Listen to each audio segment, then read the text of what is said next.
Welcome, everybody, to the Week 12 NFL Prospect Review. I am Brian Johannes, and if you're new to these, you haven't been watching them lately, we'd like to take a look at how the top 2019 NFL Draft prospects did in their this past weekend's games. So let's kick things off. We kind of tend to go big games and then kind of hit up on some of the big matchups. Um, I kind of want to get started on Alabama. It was kind of a rout, 51-17 over the Citadel. Even though the Citadel kind of kept it close at the beginning of this game. A couple players to note here.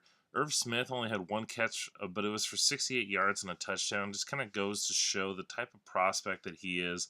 Able to catch a shorter pass over the middle, turn on the jets, show off that athleticism, and get in for a touchdown. That was one play that sparked it. Their run.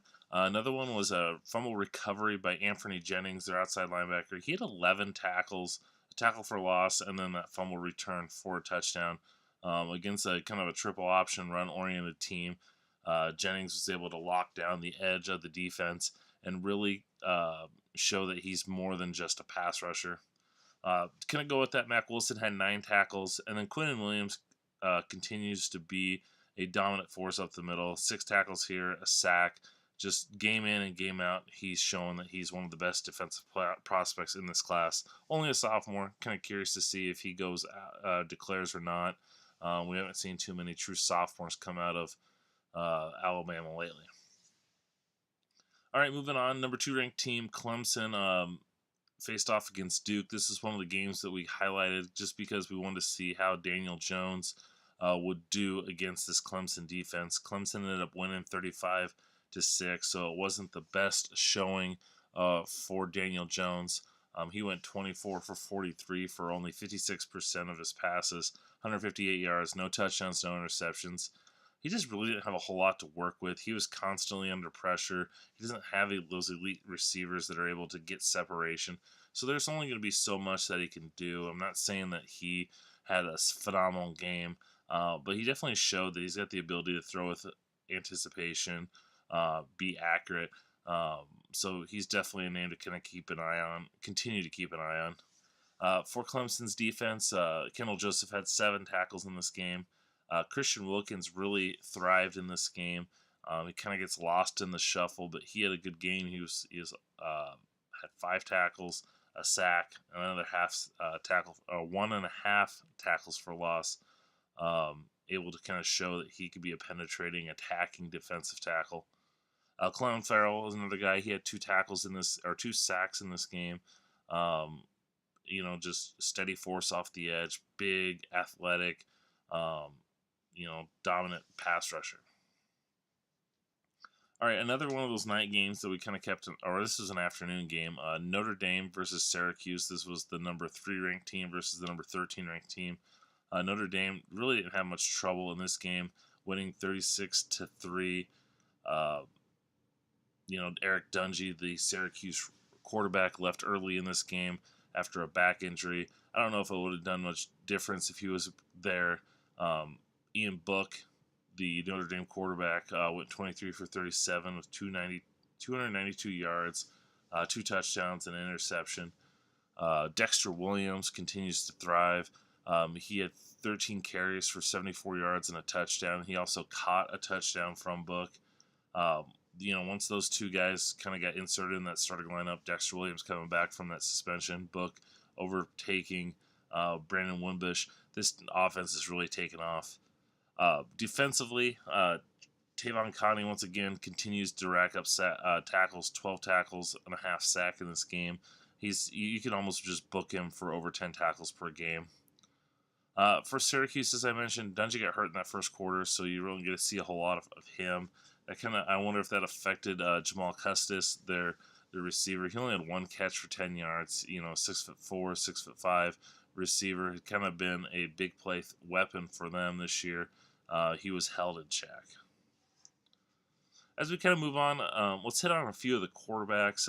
Will Grier from West Virginia, they were not able to pull off the win over Oklahoma State, losing 45-41.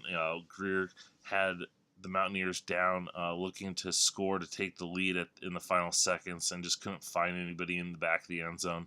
under pressure. So, but he did, he played well for the most part. 27 for 48 for 364 yards and 2 touchdowns. Just once again, he was out there throwing dimes, just putting the ball in just great spots. And there's only so much he can do in a shootout like that. He needs his defense to step up.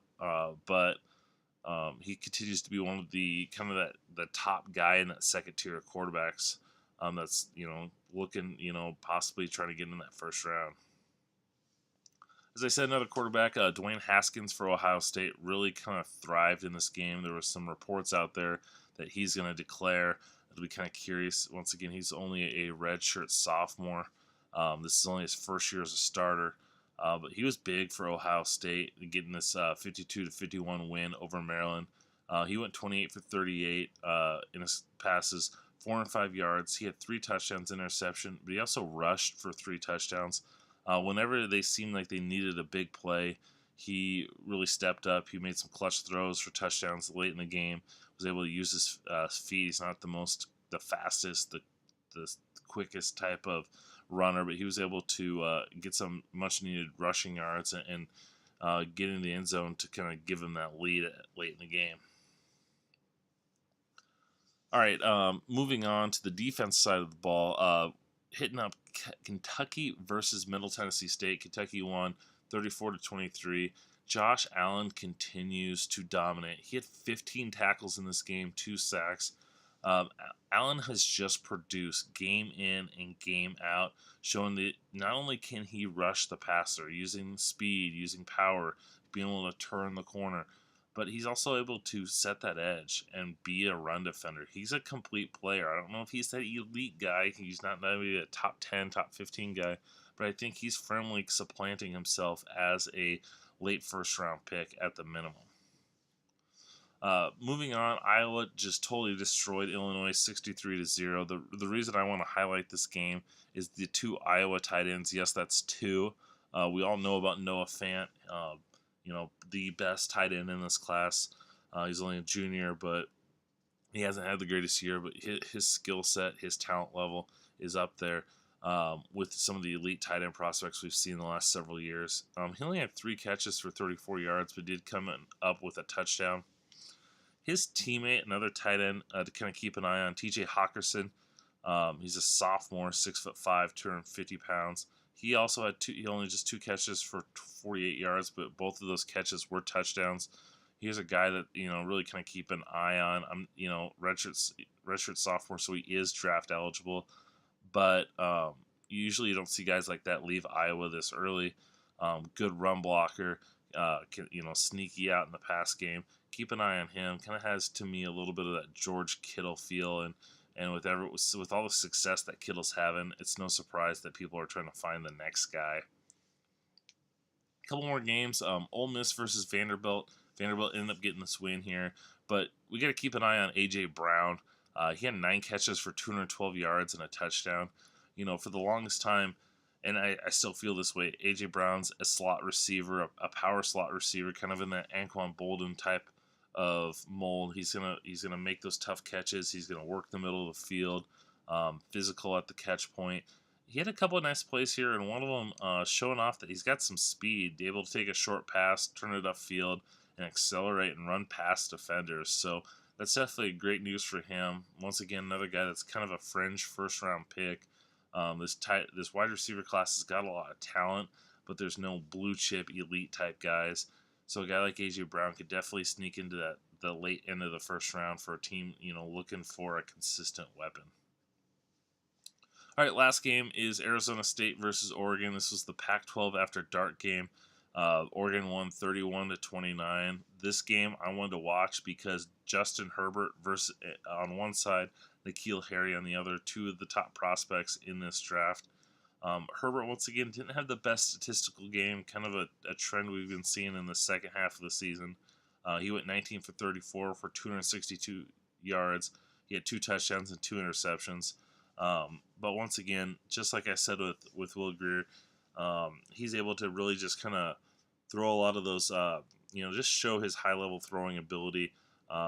similar to Greer with the touch on some of his throws, with the ball placement, but just that arm strength to kind of add that next level and make him that elite prospect. For Arizona State, N'Keal Harris, only 7 catches, 105 yards. It wasn't the best showing for him.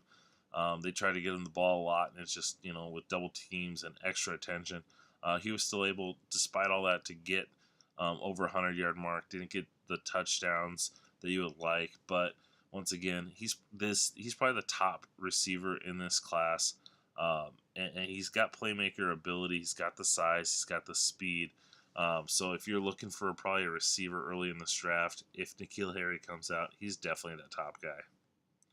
Well, that's going to go ahead and wrap it up for the Week 12 prospect review. I hope you guys are enjoying this. We only got a couple more weeks left. We got the last week of the regular season coming up, and then the bowl week, so we'll do a couple more of those.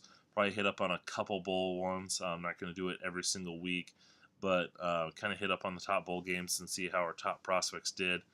If you're watching this on YouTube, make sure you hit the subscribe button. We just surpassed the 500 subscriber mark, so let's keep that going. Let's get up to 1,000.